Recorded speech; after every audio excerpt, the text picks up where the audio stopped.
Stepmom falsely accused me of assault to block my inheritance at 21. Dad believed her and cut me off. 7 years later, he learned the truth.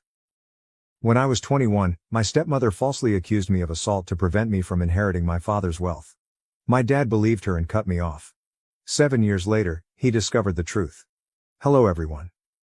My biological parents divorced when I was 9, and they shared equal custody of me. I spent weekdays with my mom, who lived near my school, and weekends with my dad. Despite their separation, both parents were always kind and gentle towards me. While I was sad they were not together, I understood they both loved me deeply. A few years later, my dad met Gina, who would become my stepmother. When I was 11, my dad introduced her to me. She seemed nice, and my dad was clearly happy. He hoped we would get along well. Gina had twin daughters, Emma and Emily, who were 14 at the time. Raised without their father, the twins were quite immature and would throw public tantrums if they didn't get their way. As an introvert, I quietly observed their behavior.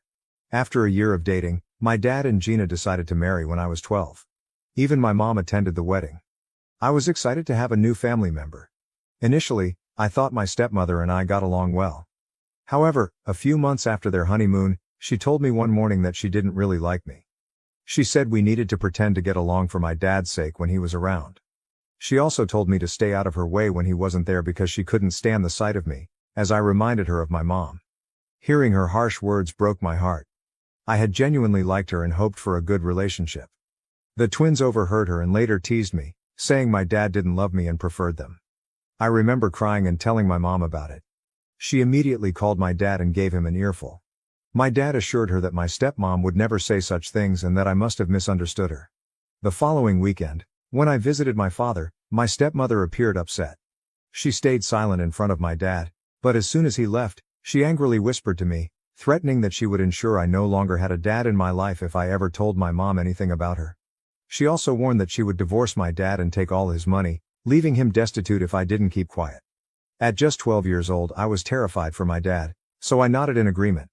From that day on, Gina made it her mission to make my life miserable in every way possible. Being a child, I felt I had to endure it silently. Whenever we were alone, she would say hurtful things to me and I would stay silent, hoping she would eventually stop bullying me. She would insult my height and weight, calling me ugly. I hoped my dad would notice, but he never did.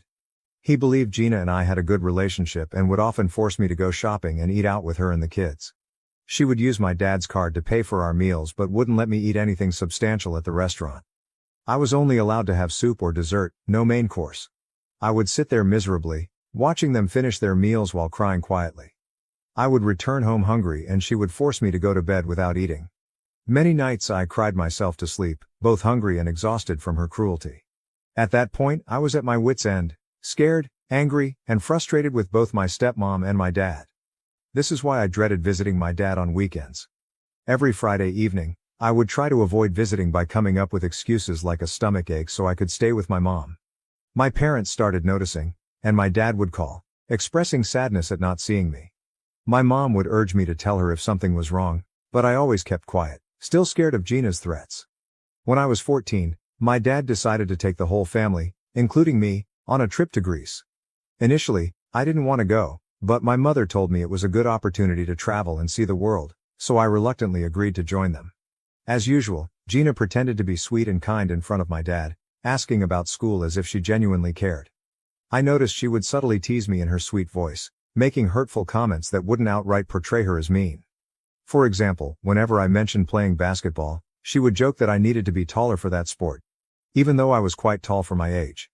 She would then say I should focus more on studies if I ever wanted to be successful. The twins would smirk and call me names like meathead, even though I had better grades than them. My dad would notice but choose to ignore it. Whenever I expressed that her comments hurt me, my dad insisted she was just teasing and that I should lighten up. Gina would nod and tell my dad that I had no sense of humor and needed to learn to have fun. This continued throughout the vacation. One day, in a moment of anger when she and the twins were teasing me about my weight while I was trying to enjoy the pool, I decided to retaliate. I told the twins that their double chins were embarrassing, watching their faces fall. I then turned to Gina and told her she shouldn't wear a shrug over her bikini because her huge stomach was still visible, making her look like a penguin. Gina's face turned red with embarrassment, and she ran back to the hotel room. The twins started yelling at me, calling me sexist and saying how horrible it was for me to say such things about them. Later, my dad confronted me, clearly angry. He asked if I had really spoken to my stepmother and stepsisters like that, and when I admitted it, he lectured me about how he had raised me better and that I should never talk to a woman about her weight.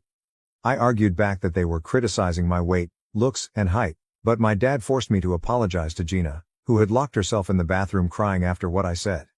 Gina and the twins made a big show of accepting my apologies. When I got home, I told my mom everything. She spoke to my dad, who tried to blame me for the whole situation. My mother threatened to call CPS on him if Gina ever commented on my weight or looks again. This scared my dad, and after that, Gina never said anything to me. However, she and the twins would blatantly ignore me whenever my dad wasn't around, which I honestly didn't mind. When I was 16, my mom went away for a few days, so I stayed with my dad and Gina. Gina complained about having to cook for one more person, so on my last night, I decided to make dinner since my mom had taught me to cook from a young age to be independent. Gina wanted to invite some friends over when she heard I was cooking. I prepared the meal, set the table, and served dinner. Everyone loved the food and praised me. My dad decided to do the dishes, so I went to my room. From there, I heard Gina and her friends talking loudly outside my window. Her friends were saying how lucky she was to have a nice husband and a great house. When they mentioned how nice it was that I cooked for them, Gina went on a rant about how annoying I was and that she couldn't stand seeing my face. She told her friends she couldn't wait until I was 18 so she wouldn't have to see me every weekend. When one of her friends mentioned again how nice I seemed, Gina admitted she had hoped I would fail at cooking so she could blame me for something. This shocked me because I was trying to be polite to her, even though I knew she hated me. As time went on, Gina's dislike for me only grew. During college, when I visited my dad for a few days at his insistence, Gina would completely ignore me. She would schedule family activities with just dad and the twins or her and the twins, leaving me at home. If I woke up late during my vacation, she would yell at me, calling me lazy and inconsiderate, even though I always cleaned up after myself. I knew I was always respectful to her because my dad would be furious if I wasn't. Despite being polite and careful not to upset her, it felt like nothing I did was ever enough. She was also inconsiderate of my privacy. She would loudly enter my room while I was sleeping, waking me up or barging in without knocking, making me extremely uncomfortable. She would randomly search my room and look under my bed for reasons unknown to me. She refused to pick up dinner for me but did so for the family, never inviting me to join them. Despite this, I kept quiet, tried to stay out of the way, and spent time with dad whenever possible. Now, on to the main incident. When I turned 21, my dad invited me to visit him, saying he had some important news to share. It had been a while since I last visited, so I felt a bit apprehensive, but my mother encouraged me, saying it was good news. I agreed and booked my tickets. Upon arrival, my dad greeted me warmly at the airport, and we drove back to his place. I asked him about the news, but he said he would reveal everything during the family dinner. When we arrived, I noticed the twins were home too. It had been a while since I had seen Emma and Emily. They didn't acknowledge my presence, and I didn't acknowledge theirs either. That night, during dinner, my dad started by expressing how proud he was to have 3 wonderful children. He spoke about his gratitude for having such a loving family and wanted to share some exciting news. The atmosphere was positive, and I felt a sense of anticipation as he continued speaking. He looked at each of us with a smile, including Gina, who had been giving me icy glares all day. My dad went on to say that he had recently lost a friend to a heart attack, which made him realize how lucky he was to have us. He had spoken to a lawyer and made a will. Upon hearing the word will, Gina and the twins perked up with excitement. Dad said he had decided to leave the house to my stepmom, as she was his wife. Gina beamed with pride and kissed him on the cheek. My dad's house was a 5-bedroom place, and if Gina ever decided to sell it, she could make a fortune. Dad then announced he was leaving his entire retirement account and his car to me. This wasn't just any car, it was a vintage car he had spent a lot of time and money maintaining. The car held sentimental value for both of us, as he often shared stories of his youth and adventures associated with it. As I processed this information, I realized that leaving the car to me was his way of expressing his love. As my dad spoke about his pride in me inheriting the car, Gina's expression shifted from pride to discontent. She exchanged glances with the twins, who seemed equally displeased. It was clear that the idea of me inheriting a significant sum of money and the beloved vintage car stoked their resentment. Dad, apparently unaware of the tension in the room, continued to explain how he would leave the joint bank account he shared with Gina to the twins. Since Gina was a homemaker, the money was entirely my dad's. He expressed his wish for the account to be equally divided between them, assuring them they would have money and a house to live in. so they needn't worry if anything happened to him. I thought this arrangement was fair and had no issues with it. However, the twins immediately voiced their disappointment, saying they had expected more. They argued that my dad should also leave them his retirement account, claiming I didn't need it anyway. When my dad questioned their reasoning, Gina chimed in, stating that as a guy I should find my own way, whereas they were women and needed more money for financial security. My dad reminded Gina that he had already taken care of their college funds and now they were also getting a house and a bank account, so they had nothing to worry about. Despite this, Gina kept insisting that I didn't deserve so much money. My dad firmly reiterated that his decision was final. I sat quietly, observing as the argument escalated. Suddenly, Gina burst into tears. We looked at her, startled, and my dad reassured her that there was no need to cry since he had divided everything fairly. Through her sobs, Gina claimed she had kept silent for years to protect the family but couldn't hold it in any longer. The room fell into awkward silence, and my dad and I exchanged confused looks. Despite the palpable tension, he gently encouraged Gina to share what was weighing on her mind. Amidst her sobs, Gina began to recount how, a few years ago, I had supposedly tried to force myself on her, but she had kept it hidden to protect me. I was stunned, completely blindsided by the unexpected accusation. Before I could even grasp what was happening, Gina started elaborating on her fabricated story. She told my dad that after our vacation in Greece, where we had an argument about weight and height, I would constantly stare at her and attempt to enter her bedroom uninvited. I sat frozen in my chair as she continued to concoct tales of how I would try to barge in every time she took a shower or get uncomfortably close to her face when we were alone. She claimed she dreaded having me over every weekend because she feared I would behave the same way with the twins. I tried to defend myself, vehemently denying the baseless accusations and yelling at her for having the audacity to make up such lies, but Gina continued to cry as if she were the victim. She went on about how, as I grew older, I made her increasingly uncomfortable and, on one occasion when we were alone, I allegedly tried to force myself on her. My eyes widened in shock, and the blood drained from my face upon hearing such a serious accusation. My dad looked utterly confused and concerned, his eyes darting between me and Gina, clearly at a loss for words. Gina continued her story, claiming she had suffered in silence for years, afraid to speak up for the sake of the family. I yelled at Gina, calling her a psycho, insisting there was no way I had ever looked at her inappropriately, let alone touched her. Gina yelled back that she was done keeping her silence and needed to expose a monster like me. The twins began shouting furiously at me, accusing me of putting their mother through this and using words like rapist and molester. My head was spinning, and it all felt like a bad dream. I couldn't believe how a pleasant evening had turned into such wild accusations. I looked at my dad for support, but he remained quiet, clearly trying to process everything Gina had said. He asked her if what she had spoken was true, and Gina nodded, asserting that she would never lie to him about his own son and that, as his wife, he should believe her. While I tried to defend myself, my dad asked Gina why she hadn't spoken up earlier. She explained that she feared no one would believe her since I was a minor trying to do inappropriate things with her. As a stepmother who had married my dad, she felt people would dismiss her words. She claimed she had to bear this silently to protect the family. I was crying at this point, begging my dad not to believe her. I never imagined Gina could fabricate such atrocious lies, especially after what she had put me through over the years. Unfortunately, Gina's manipulation had strained my relationship with my dad, and he seemed torn between trusting me and believing his wife. The twins, influenced by their mother's narrative, supported Gina's false accusations and yelled at me to leave their house. I yelled back that it was my dad's place and they shouldn't believe their mother's lies. My dad, amidst the chaos, looked up at me and told me to leave the house until the matter was resolved. It felt like a punch to the gut. Being rejected by my own father, who chose to believe his second wife over me, left me hurt, confused, and betrayed. I packed my belongings and left the home I once thought was mine. I flew straight to my mother, who was shocked to see me at her doorstep. When I told her everything, she was furious and ready to confront my stepmom. But I asked her not to, knowing how unpredictable and dangerous Gina could be. If Gina could concoct such wild lies to get me kicked out of my dad's house because she was upset about the inheritance, she could do much more to ruin my life. I couldn't risk having her in my life any longer, which is why I decided to cut off my dad permanently. Since he chose to believe her, he didn't deserve to have me in his life. Later, my mom told me that my dad called her to express his shame in having a son like me and declared he wanted nothing to do with me. Despite her attempts to defend me, it was in vain. My dad's side of the family, convinced by Gina's story, also attacked my mom, accusing her of raising a pervert. I can't even begin to fathom the pain my mom felt hearing such words about her son. The damage was done, and Gina had won. I wish I could say my life improved after cutting her off, but it didn't.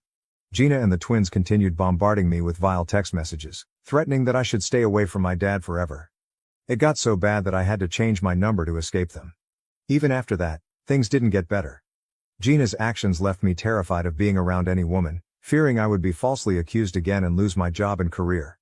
I was scared to meet anyone or go on dates. Throughout this ordeal, my mom stood by me and believed me. I went through severe depressive and suicidal episodes, and my mom flew in to live with me for a couple of months to make sure I was all right. Slowly, my mental health improved, and I started to rebuild my life. Eventually, I met a wonderful woman named Mara, who brought joy back into my life. She has completely changed my life and my mom adores her. Mara and my mom mean everything to me, and thanks to them I continue to live my life with purpose. Just a week ago I received a call from an unknown number. Thinking it might be Amazon, I answered. To my shock, it was my dad. I was stunned to hear his voice after nearly 7 years. He sounded old. When I asked how he got my new number, he dodged the question and asked if I was doing okay. I remained silent and then told him not to bother me again since I had nothing to say to him. That's when my dad broke down and started crying. He begged for my forgiveness, admitting how wrong he was to abandon his own son. My curiosity was piqued, so I waited for him to explain. My dad then revealed that Gina had been cheating on him with his best friend for years.